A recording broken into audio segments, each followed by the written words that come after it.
Christianity is fundamentally, centrally about Jesus.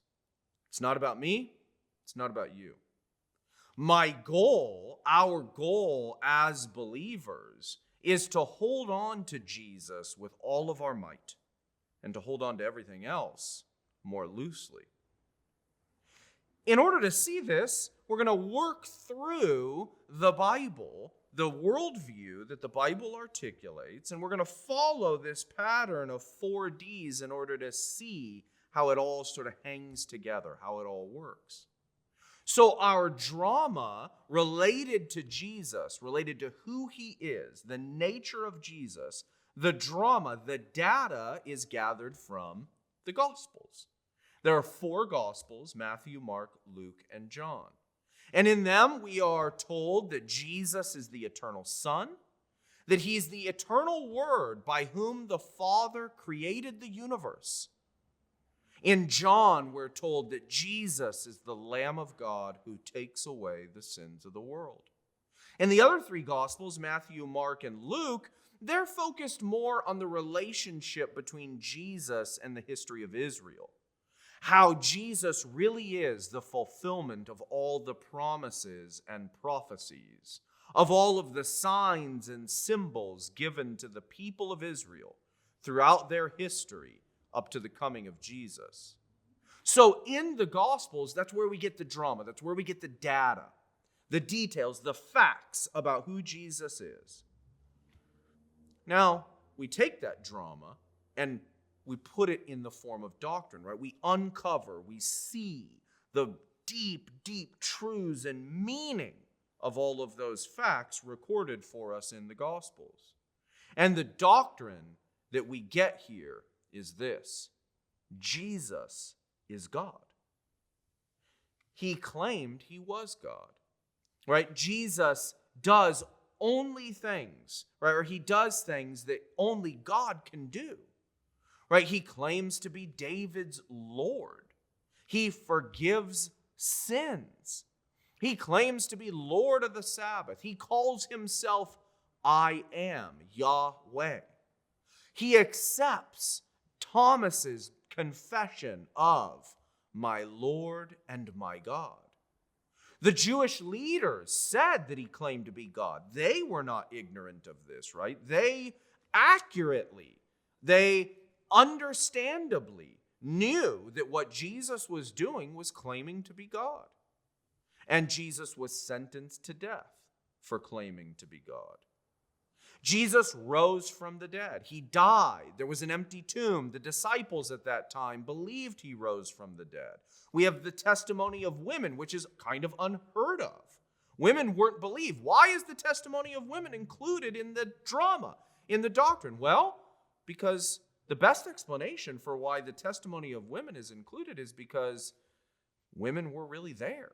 And to deny it would have been a denial of the facts, however embarrassing they were. The meaning of the resurrection comes out of the drama encapsulated in doctrine. It's the inauguration of the new creation. Jesus, the God-man, is the new Adam who is now coming to recreate the entire universe, beginning with you and me. One of the really interesting things about Jesus is that during his life, he was despised by a lot of people, a lot of really important people. And yet, since then, most people around the world admire him. He is revered by nearly everyone who knows something about him.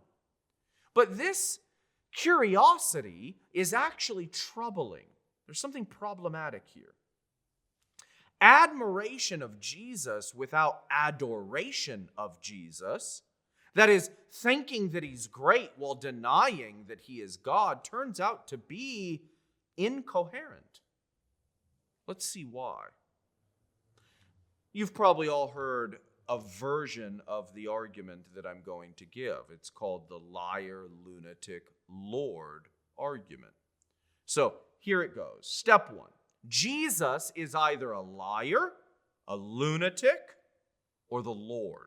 Those are the three options, is the idea here. He's either a liar, he's either a lunatic, or he is who he claimed he was, the Lord of all. Premise 2. If he is a liar, then he lied about very important matters and should not be trusted. 3. If he is a lunatic, then he, of course, should not be trusted. 4. So either he should not be trusted, those were our first two options, liar or lunatic, or he is Lord. 5. But look, remember what I just said a moment ago. Everyone seems to agree that he is trustworthy. Everybody admires Jesus. So, he is Lord. Everyone should affirm. So the idea is this. Look, to say that Jesus is trustworthy is to say that he's not a liar. It's to say that he's not a lunatic. But look, what did he say? He said he's God. He said he's Lord. So if you think he's trustworthy, then you should be worshiping him. Or you should just simply deny, be honest, and say, I don't think Jesus is who he says he was, and don't trust him and stop admiring him. It's one or the other, not both. This argument is based on stuff that Augustine, Aquinas, and more recently C.S. Lewis wrote about. The idea is that it just doesn't make any sense to think that Jesus is a great example for us while denying that he is the Lord. For if he's not the Lord, then he's either a pathological liar or a lunatic, not a moral model. Jesus' lordship is based on him being both a perfect human and the one true God. But why is it so important? Why do Christians emphasize so heavily that Jesus is both fully human and fully God? Why is that doctrine so central to Christianity? The incarnation of Jesus Christ, right? Why does that matter? Well, that Jesus must be fully human is pretty easy to see. It's easy to explain, right? And we can sort of see this in various portions in Genesis and especially in Matthew chapters 3 and 4. Let me put it to you again in a kind of argument form. Number 1, if Jesus is not fully human, then he does not share our nature. 2, if he doesn't share our nature, then he cannot fully represent us. 3, if he can't fully represent us, then he can't atone for us. He can't bring peace between us and God. 4, so if Jesus isn't fully human, then he cannot atone for us. He can't be our representative. So the idea that Jesus, the God-man, the idea that our Savior has to be fully human in order to save us, humans, makes good sense. But why does he have to be fully divine? Why does the Savior of humanity and ultimately of the universe itself, why does that Savior need to be divine? This one's a little more detail. We need a little more detail, a little more depth here in order to see why it makes sense that the Savior had to be God.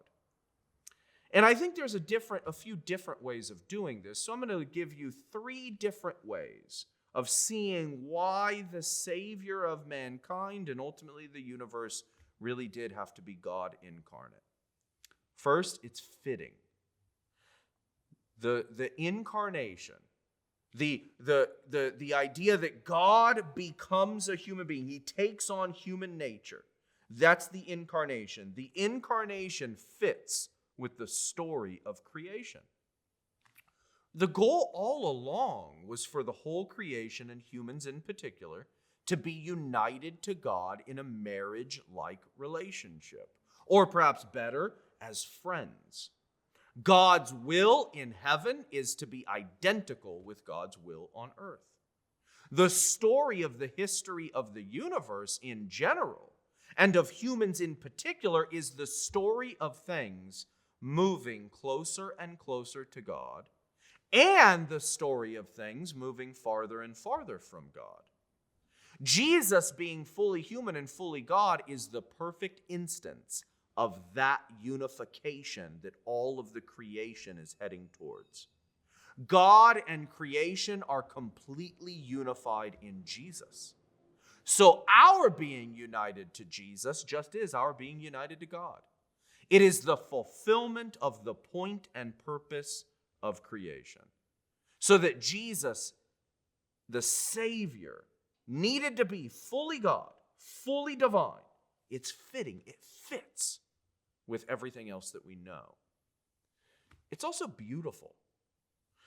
Think about how beautiful it is to know that God did not appoint a mere human to atone for our sin. God's willingness to absorb our just penalty, our fully deserved punishment and banishment from his presence, it's incredible. He takes on our nature. He becomes a human so that he receives the justice we deserve. Is there anything more fitting, more wonderful, more glorious than the God who is love, who is justice, who is goodness, demonstrating that love, justice, and goodness by doing everything that he did? The incarnation, God becoming human, Jesus Christ, the God-man, it's incredibly beautiful. I think it also, we can explain the reason why the Savior had to be fully divine by thinking about the nature of sin itself. The severity of our crime against God seems to be infinite and eternal and everlasting. That is, sin really is unbelievably awful. If Christianity is true, in fact, there is nothing that could possibly be worse than sin. I think we actually need to sort of meditate on this more and more. Sin against God, our rejection of God, is, according to Christianity, the worst thing that a human being could possibly do. There's nothing worse than that. The heart of sin is total rejection of God. Remember, it's an attempted murder of the creator and sustainer of everything in the universe. It's the most ungrateful, hateful rejection there could be. It's a crime that warrants an infinite penalty because it is a crime that is infinitely bad. And it's infinitely bad because it's committed against a being that is infinitely good, holy, just, and loving. But now think about it. Now think about the consequences of this. No finite or limited being like us could ever pay off such a penalty. That's why Christians have always maintained that such a crime must be paid off forever and ever and ever and ever. In essence, it can't be paid for by us. That's not that unfamiliar, right? Think of an example here. Suppose I murder Steve. Do you really think that my lifelong imprisonment somehow pays for my crime? How about my execution? Now, how about if I murder Steve and his wife? How about if I murder Steve and his wife and his kids? Is my lifelong imprisonment or execution, does that really balance the scales of justice? So if our crime against God deserves a penalty that is infinite, then the only way to pay that penalty is with a being that is infinite. So if we are to be redeemed, if our crime is to be paid for, it's got to be paid for by an infinite being, a being of infinite worth and value. The only such being is God. So our redemption requires that God pay it. Now, nothing here says God has to do it, right? God doesn't have to redeem, just like he didn't have to create. But the idea here is that if God is going to redeem, the only way to do it is by doing it himself. So there are three ways, I think, and probably a lot more, to see why the Savior had to be divine. It fits with the story of everything. It's just beautiful when you meditate on it, the fact that God does it, the fact that Jesus, the Son of God, the Holy Spirit, God the Father, enter into this amazing, incredible agreement to redeem us. It's beautiful. And I think it also follows from the nature of sin itself. The idea here that Jesus is fully human and fully divine, that has a technical name. And so I want you to know that name in case you encounter it in other works. It's called the hypostatic union. And the idea here is the hypostatic union, that just means that it's the union or bringing together of two different substances or natures or essences. So it's the bringing together of the divine substance with the human substance. And so the doctrine of Jesus is that he is one person and two natures, divine and human. Now, once we understand the drama that gives rise to the doctrine, the idea is that the proper response is to be doxology, praise, and discipleship, obedience, joyful, willing, glad obedience. It's not hard to see how this doctrine of Jesus as God and human, gives rise to praise and a joyful willingness to follow him. Rather than give what all humans deserve, God has given grace, completely undeserved forgiveness and mercy. In Jesus, God's justice and grace are combined in what seems to me the most extraordinary way possible.